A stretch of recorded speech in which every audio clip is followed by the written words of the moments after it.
I'm Michael Wallhead. This is my 1979 MX30 Toyota Cressida.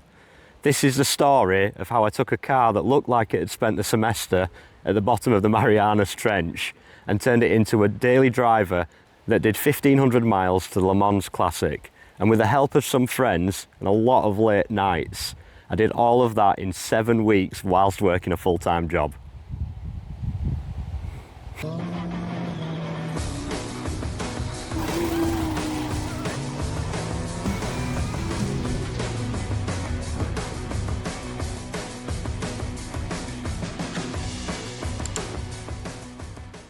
Growing up and going through high school, I was always into American cars.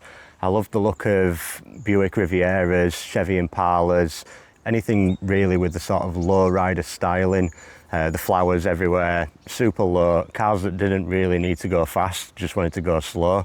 But unfortunately, those cars in the UK are quite hard to come across. So my first car was actually a BMW E36 I bought off a friend of mine, Tim. So naturally, that was the first car that I ever lost the back end of on a roundabout. And once I'd experienced going sideways, it was just sort of a hit that I just wanted to keep getting.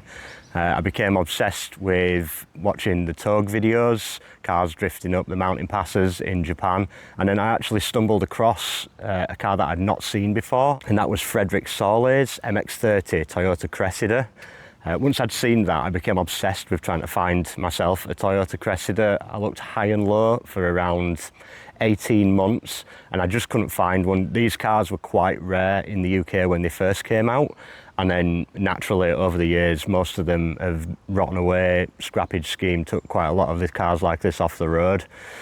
So after around 18 months of looking and having no luck really finding anything, not even something that was rotten, I decided to start looking for Toyota MR2s. Just fancied something that was more track orientated. One night I'm going through the car classifieds in the supermarket and looking for a Toyota MR2, and what pops up in the Toyota section right below an MX30 Cressida. Super excited, but it was far too late to be making a call to try and arrange a viewing. So the next morning I called the chap up who was in Newcastle, about 150 miles away. Super keen for the car, but he'd kind of had a bit of a change of heart and decided against selling it for whatever reason. And I was a little bit gutted, but I said, I kind of respect that, you know, you've changed your mind, but I'll call you back in a couple of days and see if anything's changed. But if you do change your mind, please just get in contact with me.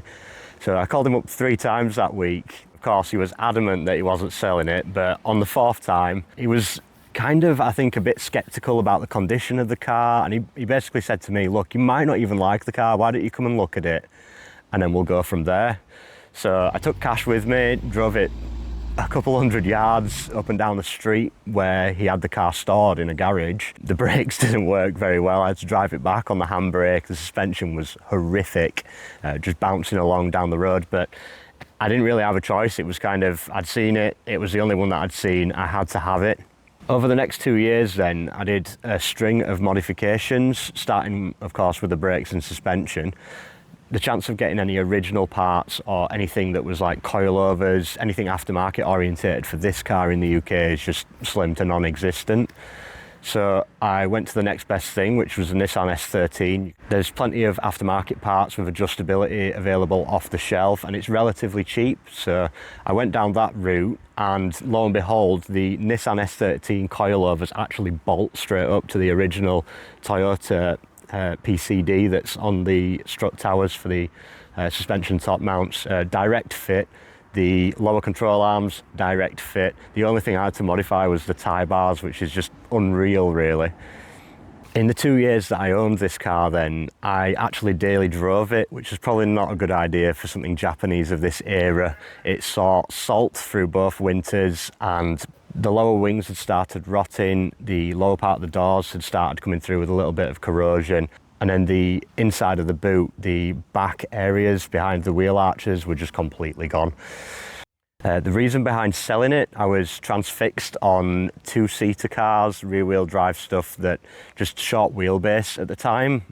But I don't regret selling it. I only had room for 2 cars, so it did allow me to buy other cars and rotate some things in. So I had a Corrado VR6, Beetle on air ride, a Fiat X19, which is an absolutely brilliant car, completely changed my mind on the MR layout of cars, the Volvo 240, and yeah, plenty of weird and wonderful other things.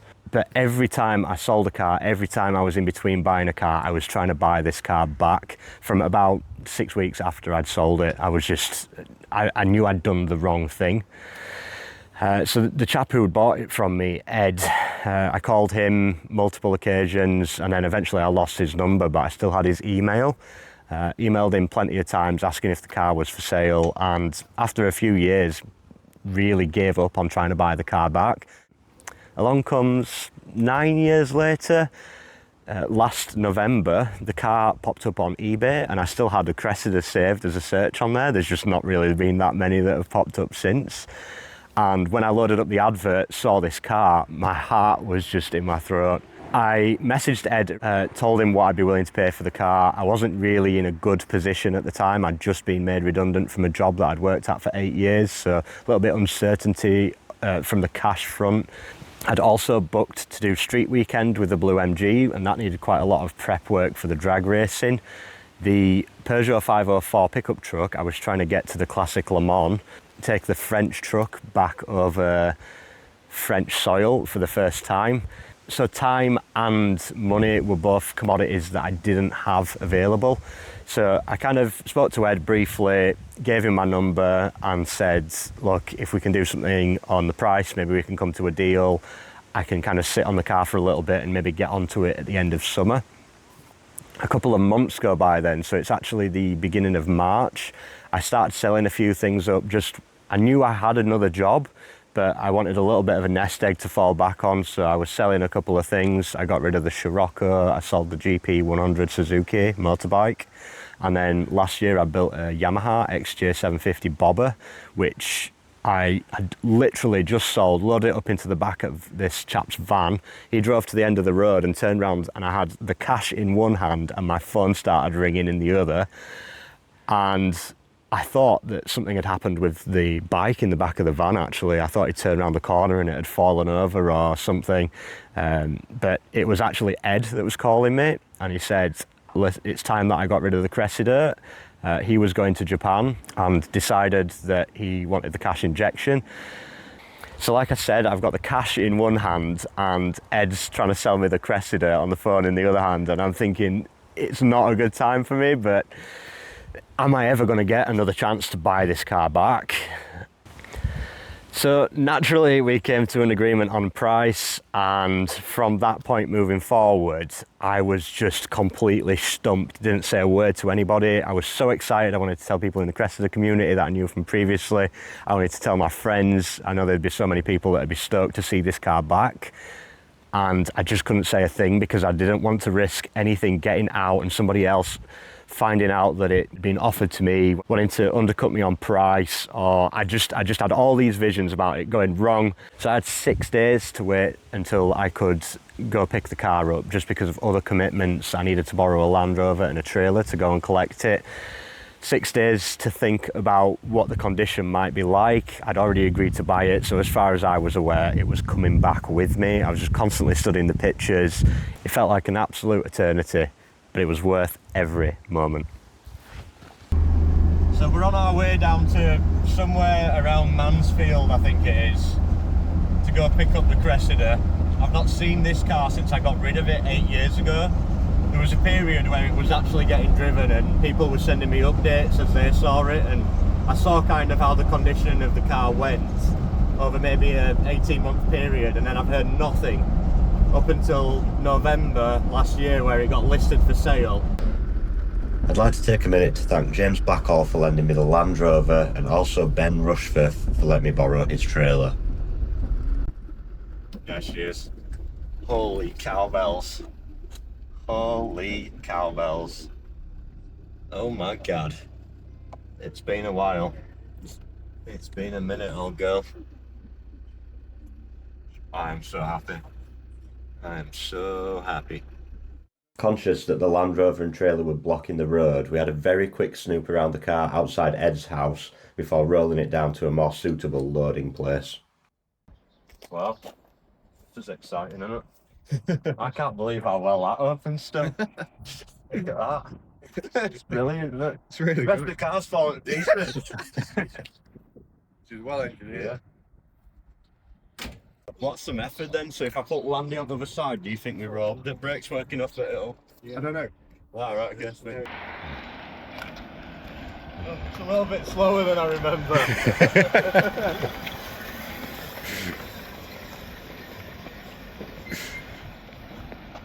Once the Cressida was loaded, we did take the time to have a quick look around, and Ed showed me a couple of the areas that he'd been working on. It was also cool to see his Hijet and Lexus, but we were consciously running out of daylight and knew it was going to be a long drive home.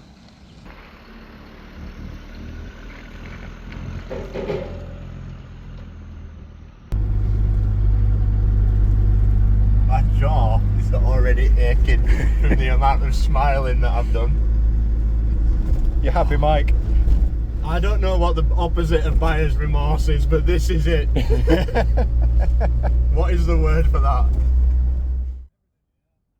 A well overdue thank you to Matt for tagging along and helping me get the Cressida loaded and navigating for the evening as well.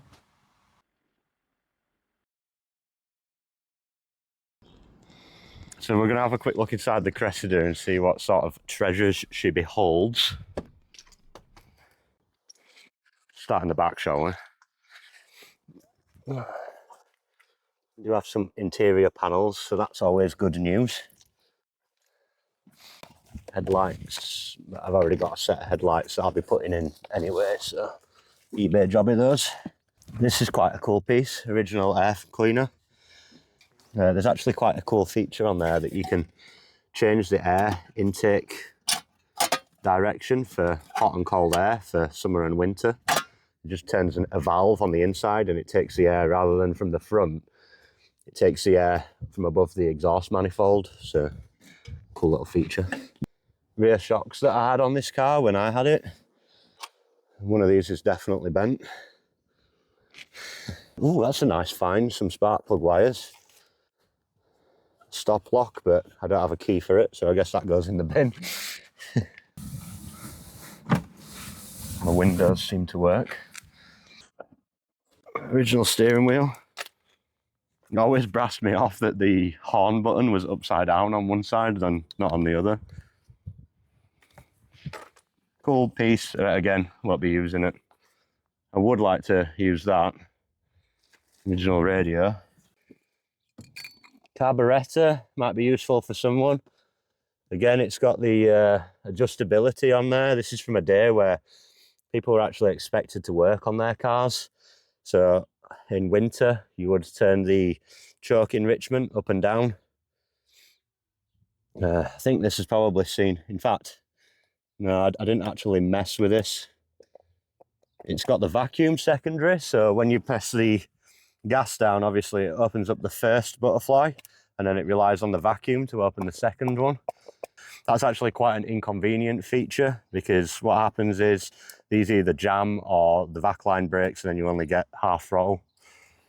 It's a Solex carburetor. They're not very good, but it's got a glass sight bowl on the side, which is quite cool to see when you've got fuel. If you've got a fuel pump failure, you can check that the carb's got fuel in easy. The owner's manual. Pretty cool thing to have. Other than that, just looks like, oh, it's the original Cressida badge. I swapped that out for a 3D printed one that I did. I went for the tech badge because, I don't know, this one just looked a little bit, it didn't look Japanese. There was so much to do that I was overwhelmed and didn't really know where to start, so I just started taking some small parts off, starting with a registration plate and a spoiler. It was actually me that put that spoiler on, but I've just changed tastes over the years and I think I'll go with something a little bit more subtle. But my favourite thing about removing that rear spoiler is when you pull the boot release. Is there anything more Italian mafia than that? There was way too many leaves and moss around the car, so I started out my detailing process, if you could call it that, using a leaf blower. Underneath the engine bay then doesn't actually look that terrible. Some of the bodywork is questionable, but Ed had upgraded the radiator to a Nissan Skyline R32 radiator. Not only will that be lighter than the original brass copper radiators, it was a lot wider, so it should help keep the engine much cooler. These upper radiator brackets, however, were a little bit questionable. I'll be making some lighter, more subtle aluminium brackets, and whilst I'm at it, I'll upgrade the radiator fan brackets because that's rattling around a bit. I like my engine bays to be sort of dark, dingy, steampunk sort of feel. I'm not really into bright colours, so the ignition leads I'll swap to the black set that came with the car, and I'll also take off the oil filler cap and either machine that back or shot blast it so it's a little bit less red. There was actually an aluminium strut brace on this car when I sold it. It wasn't very good, so Ed's obviously taken the time to make these stainless top mounts. They look very well made, so I'll be reusing those and making my own bar to go between the two. The carburettor on this car is a Weber, I believe it's a 3238, it might be a 3236. Just going off memory, it's a Pinto carburettor. You can see the bottom left fastener there is a little bit sketchy, just made from a piece of aluminium plate that I had under the bench as well. The jetting was for a 2-litre Pinto and similar enough for the Cressida, but Ed actually had this dynoed and I think it was around 118 horsepower this engine put out, so quite a lot more than factory. Another thing I'll be doing is upgrading to an electric fuel pump and doing away with the mechanical fuel pump. I'll plan on engine swapping this car down the line anyway, so I'll be needing an electric fuel pump to a swirl pot, so I might as well do that at the same time. Other areas to try and improve reliability then, the heater control valve, which swaps from hot to cold for your heater matrix. I'll just be bypassing that. With an old car, these are a common failure point, but generally if you're driving an old car on the road and it's summer, you want to have your heaters on hot to take the heat off the engine, but if it's winter, you want the heaters on hot anyway, so these are just a pointless valve in my eyes. And then one more thing to point out under the engine bay that really tickles me is just how elaborate this linkage for the carburettor is. If you go around to the other side, you can see that the pedal motion would be a forward and backwards, which is already translated to a rotary motion before it runs across the top of the bulkhead, down back into a rotary motion again, and then into the carburettor. The amount of slop on this linkage is just unbelievable, so this will be getting swapped out for a cable at some point. The next thing that I wanted to do was try and start the engine. I kept tripping over this lower piece of the front balance that was hanging down, so it made sense to remove that before I did anything else. So if that unbolts on the front here, that'd be a nice... it doesn't look like it does, so I've got some on-body repairs to do there. But given how bad it could have been, and how bad that front valance looks, I don't think that's bad. See, it's still got the tine coilovers that I fit. What? It's not actually horrific in here. It's just all, you know, superficial.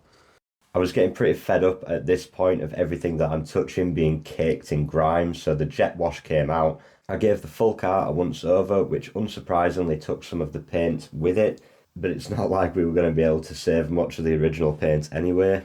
Next up was the interior, trying to remove an inch of mould from the steering wheel and just make the whole car smell a little bit better. Laugh if you will, but I thought I might as well try the ignition key before removing the battery. You can tell who owned this last, can't you? Even a couple on there. The point to address is the leather strap holding the battery down. Leather is fine if you're a cowboy. Yeehaw! I'm a huge advocate of working on your own cars and promoting that, but there's certain things like wires that are rubbing on sharp pieces of metal, and then you get to this sort of Lego block terminal connectors, which you can see down there. Just buy the connectors to do it right. I know it's easy to say when you know what what to do, but and don't wire everything in red wire, please. Look, this is all that's going to do is cut through that wiring eventually and short out and burn your car down. It's just not worth skimping out on wiring. Unfortunately, the spare battery that I had on the bench had a different style of terminal, but the battery that I took off the Cressida still showed some voltage.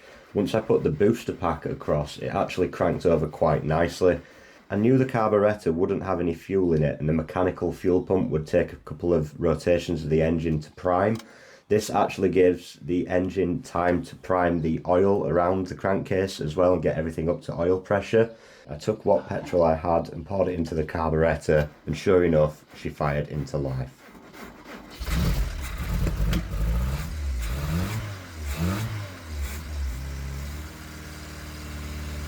Take note of the engine notes at this point, because in a future episode it'll become quite clear that there's something wrong with this engine. But for now, I managed to cycle the gearboxes and checked that works, pulled off the driveway and back up, which was good enough for me to think I'll start stripping the car ready for some repairs. Tune in for the next episode where I'll be cutting out the reverse lights, the rear valance for repairs. Also, I'll be rust repairing the doors. I'll be showing you how to, and also not how to, make the most of a cracked indicator lens. And a few helpful friends help transform the engine bay from this into this. Thank you so much for watching this video. If you've enjoyed what you've been watching, please do subscribe. It helps me bring more content like this to you.